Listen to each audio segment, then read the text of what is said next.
दैत्य ने रानी को लेके आकाश मार्ग में चला गया। महल में हाहाकार मच गया था।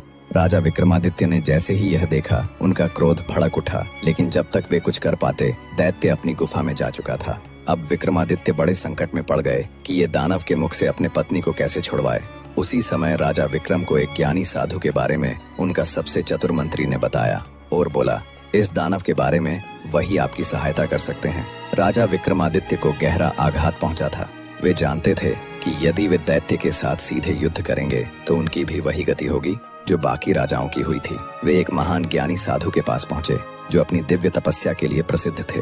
साधु ने ध्यान लगाया और फिर गंभीर स्वर में बोले, राजन, यह दैत्य मायावी है, इसे बल से नहीं हराया जा सकता। इसे पराजित करने का एक ही उपाय है, इसके 7 गूढ़ प्रश्नों का उत्तर देना। यदि तुम उसके 7 प्रश्नों का उत्तर सही सही दे दोगे तो इसकी सारी मायावी शक्ति नष्ट हो जाएगी, लेकिन याद रखना, यह अत्यंत कठिन परीक्षा होगी। इसके अलावा साधु ने एक जादुई रेत भी दी और कहा, जब दैत्य की सारी मायावी शक्ति नष्ट हो जाए तब इस रेत को उसकी आंख पर फेंकना, तभी यह प्रभावी होगी और दैत्य पत्थर का बन जाएगा। लेकिन यदि समय से पहले इसे प्रयोग किया तो यह व्यर्थ चली जाएगी। अब विक्रमादित्य तैयार थे। विक्रमादित्य अकेले ही दैत्य की गुफा तक पहुंचे। गुफा के बाहर कई पत्थर की मूर्तियां थीं। ये वे योद्धा थे जो दैत्य के विरुद्ध खड़े हुए थे। अगले पार्ट के लिए चैनल को सब्सक्राइब करके कमेंट में पार्ट 2 लिख देना।